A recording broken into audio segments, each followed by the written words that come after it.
I will be reading a script throughout this video to ensure I get the information I want across to you.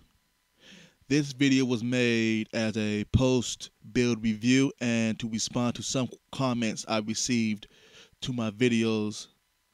I thank you for watching and asking questions and commenting.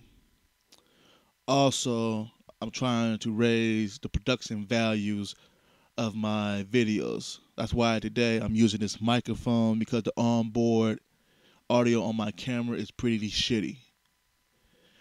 But before I get into that, I want to let you know before I forget, I have some upcoming builds coming very soon. One is a good enough music creation Hackintosh, and the other is a mid-range gaming PC. But before we get into the review, let me give you a quick overview of my computer. Okay, this is a closer look at my computer. As you can see here, the motherboard is a Asus P8Z68 Deluxe Gen 3. Under this SwiftTech H220 expandable water cooling loop system is a 3770K by Intel. Here we have 16 gigs of Corsair Visions memory at 1600 megahertz. Here we have a Phobia reservoir. Up here is the rad that came with the H220, which is a 240 by 30 millimeters with two SP120 Corsair fans on top.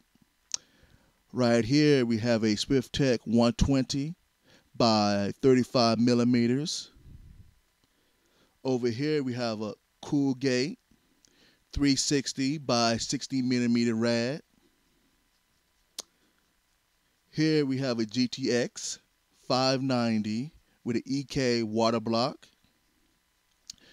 Majority of these fittings, except this one here, is made by SwiftTech, and this 90-degree elbow is made by Monsoon. Down here, I believe you probably can't see it, but it is a 3.5, 3 terabyte Western Digital Green hard drive.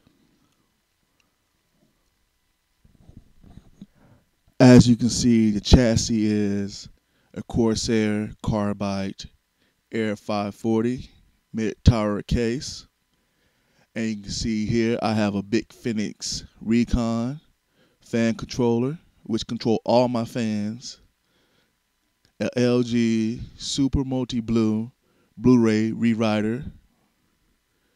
Here you see the reset button, hard drive indicator, power button with integrated power LED, microphone, headphone, and two USB 3 ports.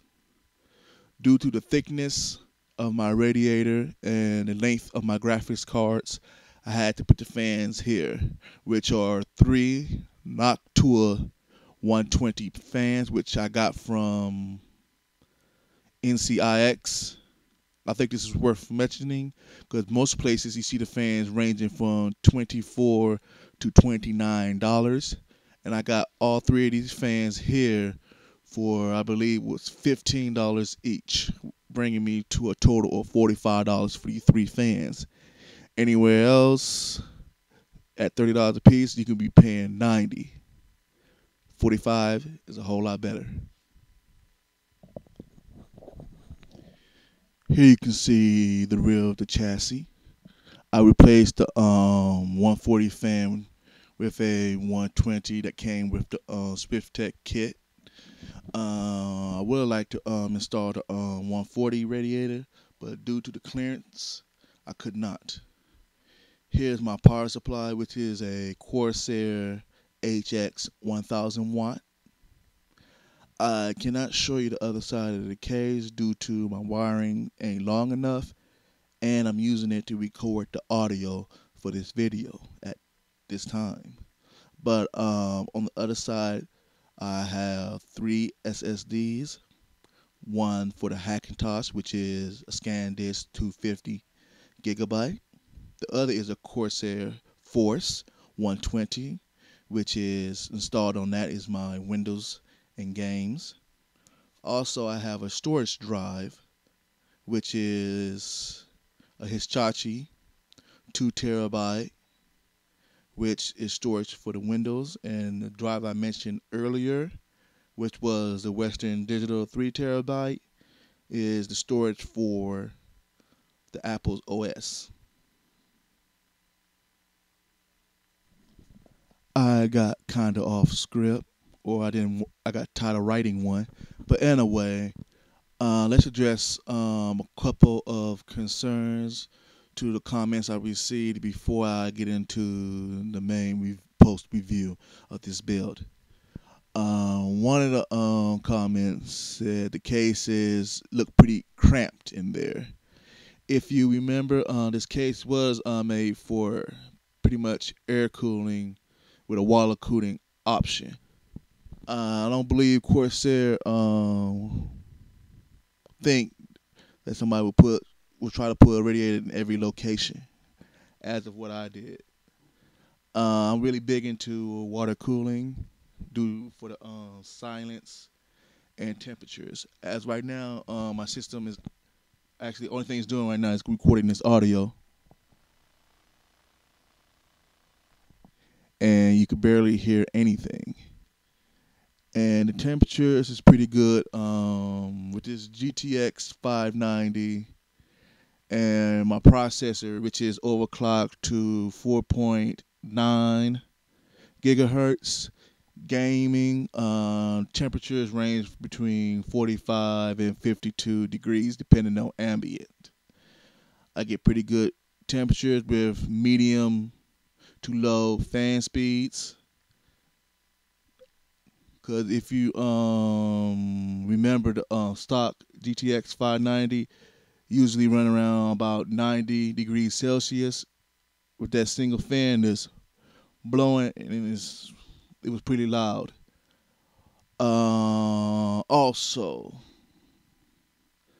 what was the other comment? See, that's why I write a script, because I be forgetting things. What was the other comment? Oh, the tubing.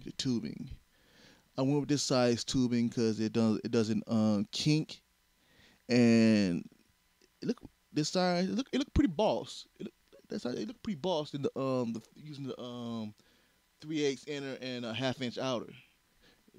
This is 3/8, 5/8 outer. It look pretty boss. And they say the tubing looks kind of messy.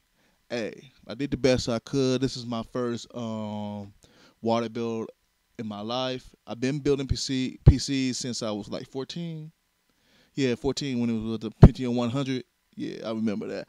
But anyway, let me get back on topic. Like I was saying, I worked with what I had, from this radiator down to this pump, from this pump over to the reservoir, from the reservoir over to this radiator, from this radiator to this radiator, from this radiator to the graphics card, and back up to the top radiator.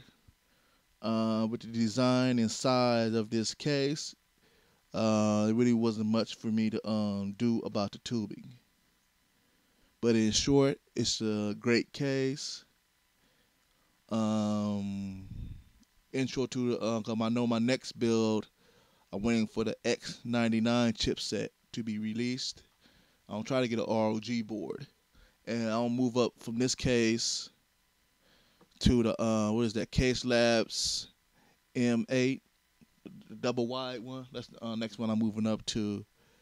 That's more of a full. I believe it's the mid-tower, but it's a lot wider and a little bit taller. I would like to say thank you for watching. Please like and subscribe.